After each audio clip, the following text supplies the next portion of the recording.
Imagine battling undead monsters with dice. In Die for the Lich, every roll and magical trinket can make or break your run.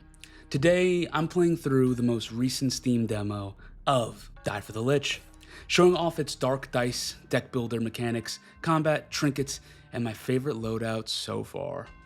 So, let's roll. Die for the Lich is a roguelike dice deck builder RPG. It's a lot of things in one, where you pair dice, trinkets, and weapons to fight legendary undead beasts.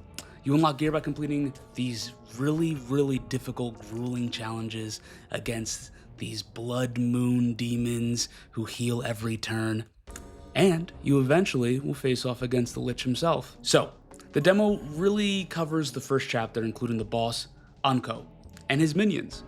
And there are definitely a ton of minions, from zombies, stags, undead demon dogs, and, all the great things like that are going to be coming after you to absolutely rip your flesh off, limb from limb. Now, you have two options in this demo. Two characters. You have, the Undertaker.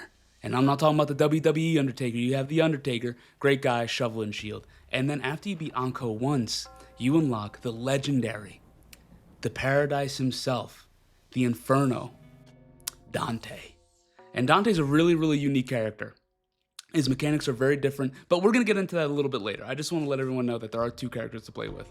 So let's talk about the mechanics. And the mechanics are really interesting, as you have really like 4 different things that you're playing with right now. You have your dice tray, you have weapons that you pick up and that you can use basically every turn, depending on how many dice you have.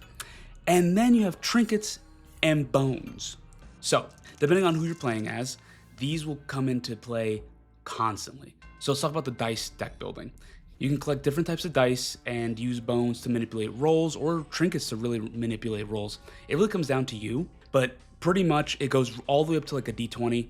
And the way it works is you do not want to roll above the selected number that your weapon or shield has. So if you roll above that, the weapon is pretty much void, or the shield is pretty much void, you won't get armor. But if you either roll the exact number or anything below it, you will do damage corresponding to that specific number, or you'll get armor corresponding to that specific number. Now, each weapon has a unique mechanic. Hitting a crit, which is the exact number, will basically unlock a different mechanic onto the weapon that you have. So let's say you have a sword and you get its crit that does 8. You roll that 8 and then boom, you could use the sword again, or it'll be like add on any d6 that you'd like. So you could keep adding on d6s that you have basically in your dice tray to just keep doing more damage. And it's something that you can really play into later on in the game, like later on the runs. When you start bolstering stuff up, you have a lot more dice. You have really powerful weapons, and you could pretty much just absolutely obliterate, and I mean obliterate, a boss. At one point, I was at the very end and I had a sword. It wasn't really strong, but I could get the sword back after every time I roll an 8. Now, what one of the specific dice is the return dice. It's kind of like a boomerang, where if you use the dice correctly and you can, it returns to your dice deck, or dice tray. Sorry, not deck. And I literally just kept doing that. I just kept hitting 8s, and I was like, yeah, you know what, we're balling out. And at the end of the turn, I was like, oh yeah, this is easy. This is way too easy. But there is a lot of challenge in it to get to that point. I mean, I died my first run, my very first battle against the challenging enemy in the Blood Moon. It really is tough. And it really does feel unfair. Sometimes I'm just rolling 1s. Sometimes I'm rolling the highest thing when I don't need it to be. But you know what? That's all part of it. So let's talk about the trinkets. This is also another factor that plays into the random elements of this game. These allow a wide variety of things, like rerolls, ghost dice, dice merging, healing, honestly, some crazy effects, where one of my favorites was you can re-roll it and use the roll, and it will always give you the highest roll on that dice. Now, I paired this with a lot of other crazy things, like there's a golden dice that allows you to pretty much get the highest output again, and then you can re-roll all your dice to get the highest output of every single dice while you're in this crit mode, and it's just going crazy and you're hitting like 20 damage. You're doing insane things, and you know what? Again, I love it. So my first run early in the fight, it was tough. I played as the the whatever his name is, the grave keeping, oh my god, the Undertaker, yeah, I'm rising again. And it's just a battle. It is really a battle of wits, it's a battle of understanding, and it's a battle of knowing your enemy and the effects that they're going to use. For example, the Stag, really weak enemy, but if you continuously use D4s, they will continuously do more damage. And that's something I tried to play around with, where I'm like, oh, I can't use a D4 here, especially in the last fight where Anko always has 2 Stags. It's like I can't really use my D4s because they're just going to keep getting stronger, so I have to first handle the ads, and then I can handle Anko. And from there, it's just, that's really it. You got this. You know exactly what it is. But I love the style. I love the grittiness. I love the dark. I really like everything about it. Everything feels snappy. Everything works well.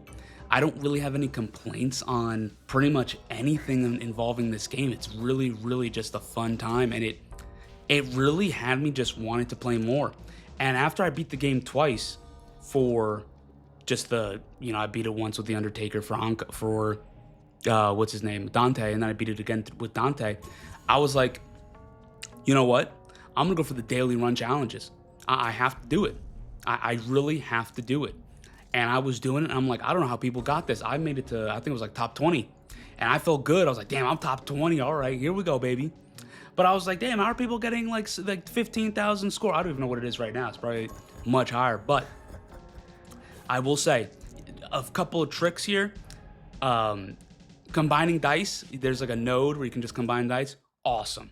You can make some really high value dice for like the final encounters. Blood Moon battles gives you a huge reward, but like I said, they're tough. They're really tough.